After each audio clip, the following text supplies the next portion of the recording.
नमस्कार, आपका स्वागत है। दोस्तों, आजकल कई लोग ऐसे हैं जो कि अपने आप को बर्बाद करने में लगे हुए हैं, क्योंकि कुछ लोग दान करते वक्त ऐसी चीजों का दान कर देते हैं जिनका दान नहीं करना चाहिए। और श्री कृष्ण भगवान जी कहते हैं, जो भी व्यक्ति इन 7 चीजों को दूसरों को देते हैं तो व्यक्ति अपने आप को बर्बाद कर रहा है, अपना भाग्य खराब कर रहा है। अगर आप भी इन 7 चीजों में से किसी दूसरे की भलाई के लिए उसे दे रहे हो तो समझ लो आप अपनी जिंदगी को बर्बाद कर रहे हो। आजकल दोस्तों, कौन नहीं जानता भगवान कृष्ण के बताए गए उपाय। कई लोग अपने घर में 100% विश्वास के साथ उनके बताए गए रास्ते पर चलते हैं और घर की दिशा और दशा दोनों ही बदल देते हैं। आजकल इंसान ही अपने पैरों पर कुल्हाड़ी मारने लगा है, अर्थात कहने का मतलब यह है कि खुद ही गलती करता है, फिर कहता है, हे भगवान तुमने मेरे साथ ऐसा क्यों किया। ऊपर से भगवान को दोष देने लगता है।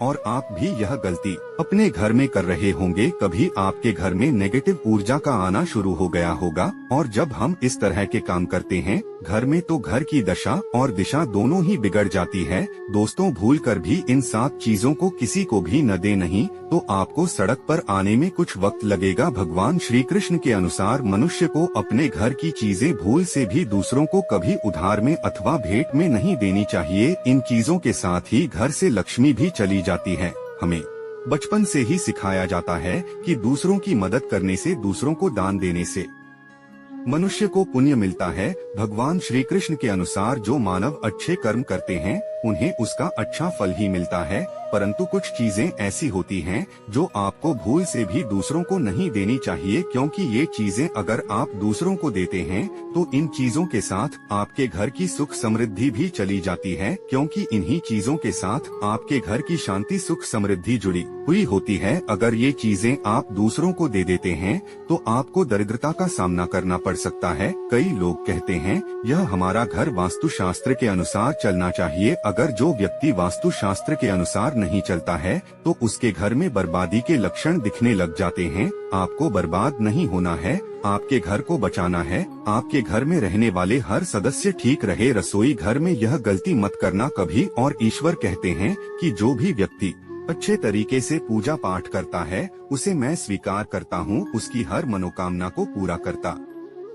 वीडियो में आगे बढ़ने से पहले अभी ही वीडियो को लाइक कर और नीचे कमेंट बॉक्स में लिख दो सच्चे दिल से जय श्री कृष्णा। दोस्तों, विष्णु पुराण में इन चीजों का उल्लेख किया गया है। इन चीजों का संबंध माँ लक्ष्मी से माना जाता है और हम सभी जानते हैं कि माँ लक्ष्मी का हमारे जीवन में कितना अधिक महत्व है। जिस घर पर माँ लक्ष्मी की कृपा होती है वहाँ पर सदैव धन, वैभव, सुख, शांति का आगमन होता है। अगर महालक्ष्मी किसी कारणवश रुष्ट हो जाती है तो घर से सुख, संपत्ति और वैभव भी नष्ट हो जाता है। इसलिए आप यह ध्यान में रखें कि अपने घर में मौजूद ऐसी चीज है जिनका संबंध माँ लक्ष्मी से है, दूसरों को कभी उधार ना दे। जो भी व्यक्ति आज इन 7 चीजों को अच्छी तरीके से जान लेगा तो वह व्यक्ति किसी को भी नहीं देगा और उसके घर में सुख शांति रहेगी। आज दोस्तों, कुछ भी हो जाए, आप इन 7 चीजों के बारे में जानकर ही जाना है। व्यक्ति चाहता है कि उसके जीवन में सुख शांति बनी रहे और घर पर धन का अभाव न रहे, लेकिन केवल मेहनत करने से व्यक्ति की यह चाहत पूरी नहीं होती है।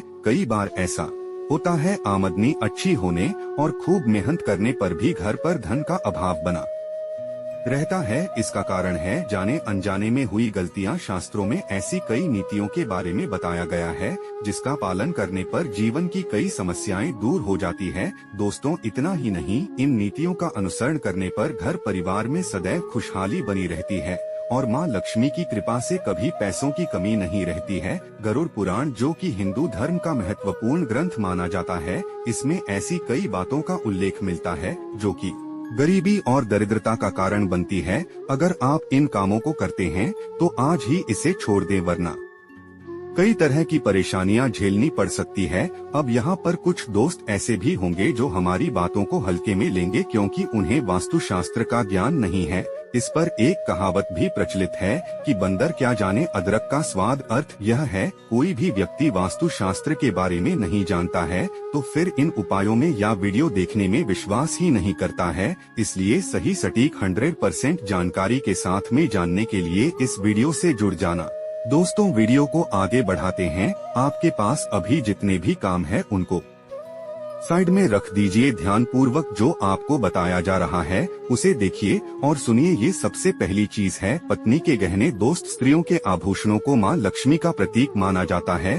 सुंदर आभूषणों से सुशोभित स्त्री माँ लक्ष्मी के प्रतिबिंब की तरह दिखाई देती है। इसलिए जब भी हम गहने खरीदते हैं तो सबसे पहले माँ लक्ष्मी के सामने रखकर उनकी पूजा करते हैं और इसके बाद ही उन्हें पहनते हैं। घर की स्त्रियों को घर की लक्ष्मी माना जाता है। उनके गले में आभूषणों का होना सुख समृद्धि को दर्शाता है। इसलिए अपनी पत्नी के गहने कभी किसी को उधार में या दान में या दूसरों को इस्तेमाल के लिए कभी देने नहीं चाहिए। खासकर सुहागिन महिलाएं अपना मंगलसूत्र, पायल और बिछिया कभी किसी अन्य महिला को इस्तेमाल के लिए न दें। इससे घर की बरकत और भाग्य भी उन गहनों के साथ चला जाता है और माता लक्ष्मी अत्यंत रुष्ट हो जाती है। इसलिए अपने घर में सुख समृद्धि बनाए रखने के लिए इन गहनों को दूसरों को इस्तेमाल करने के लिए न दें। दोस्तों, कई महिलाएं तो ऐसी भी होती है जो कि अपने गहने पसंद नहीं आते हैं और दूसरी महिला के गहने की शैली और बनावट पसंद आती है, जिसके कारण महिलाएं अपने गहने पहनने के लिए एक दूसरे से बदलाव कर लेती हैं। परंतु दोस्तों, ऐसा करना मतलब है कि आप अपने से माँ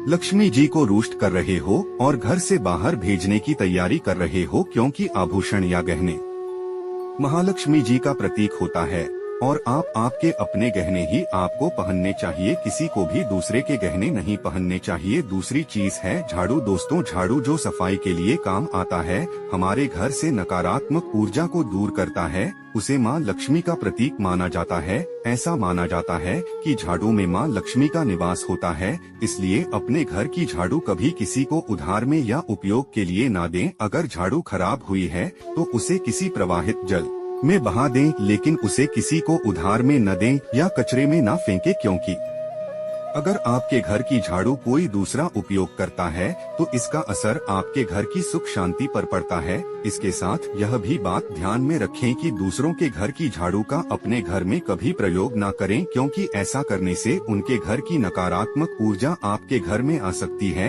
आपको हमेशा झाड़ू को छिपा कर रखना चाहिए। इसे ऐसी जगह रखें जिससे बाहर से आने वाले व्यक्ति की नजर इस पर न पड़े। यदि आप झाड़ू को खुली जगह पर रखते हैं तो घर में वास्तु दोष लग सकता है। इसके साथ ही आपको टूटी हुई झाड़ू को भी घर से तुरंत बाहर निकाल देना चाहिए।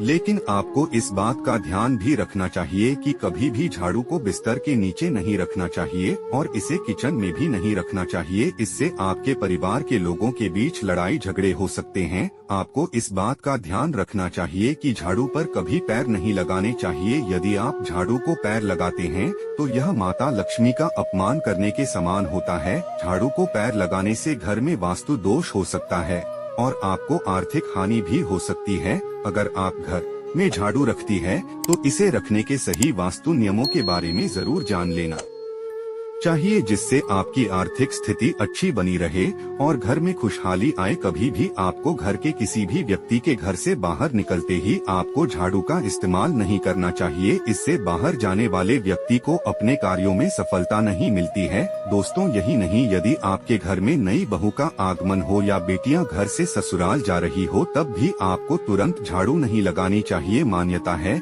कि ऐसा करने से आपके घर की लक्ष्मी रूठ सकती है और आपको धन हानि हो सकती है। तीसरी चीज, सूरज डूबने के पश्चात दूध, दही, चावल, नारियल, आटा ऐसी सफेद चीजों का दान करना या दूसरों को उधार में देना अशुभ माना जाता है। ऐसा माना जाता है कि सफेद चीजों से बुरी नजर जल्दी लग जाती है। इसलिए सूरज अस्त होने के पश्चात अब घर की वस्तुएं दूसरों को नहीं देनी चाहिए। इन चीजों को दान करने से आपके घर की सकारात्मक ऊर्जा कम हो सकती है। अगर आप किसी को देना ही चाहते हैं, उन्हें बाजार से खरीद कर दे सकते हैं, परंतु अपने रसोई घर से उठाकर भूल से भी दूसरों को ना दे। खासकर नमक तो भूल से भी नहीं देना चाहिए। चौथी बात दोस्तों, माँ लक्ष्मी धन की देवी है। माँ लक्ष्मी हमारे घर में सदा विराजमान रहे, ऐसा हमें सदा ही प्रयास करना चाहिए। जिस घर पर महालक्ष्मी की कृपा होती है वहाँ पर धन की वृद्धि अवश्य होती है। इसलिए अगर आपने अपनी पत्नी के पास कोई धन रखा हुआ है तो वह किसी को उधार में नहीं देना चाहिए। अगर आप किसी को अपनी पत्नी के पास रखा हुआ धन उधार में देते हैं तो आपके घर से लक्ष्मी चली जाती है और भविष्य में आपको पैसे की तंगी का सामना करना पड़ सकता है। खासकर त्योहार एकादशी के दिन अपनी तिजोरी में रखा हुआ धन दूसरों को कभी ना दे। दोस्तों, 5वीं यह बात महालक्ष्मी वैभव प्रदान करने वाली, सौभाग्य देने वाली ममता की मूरत है। साथ ही वह अन्नपूर्णा भी है। इसलिए हम अन्न ग्रहण करने से पहले मां अन्नपूर्णा को धन्यवाद अवश्य करते हैं। रसोई घर की शुद्धता और संपन्नता उतनी ही आवश्यक है जितनी धन की 5वीं वस्तु है, रसोई घर का चकला, बेलन और तवा। जी हाँ, आपने रसोई घर का चकला, बेलन और तवा दूसरों को कभी इस्तेमाल के लिए या उधार में नहीं देना चाहिए। ये चीजें दूसरों को देने से आपका भाग्य भी उन्हीं के साथ चला जाता है। माँ लक्ष्मी को अत्यंत प्रिय है, इसलिए ऐसा कभी न करें। आपने घर का चकला, बेलन या तवा दूसरों के उपयोग के लिए कभी ना दे, नहीं तो आपके घर में दुर्भाग्य का वास हो सकता है। दोस्तों, 6वीं चीज है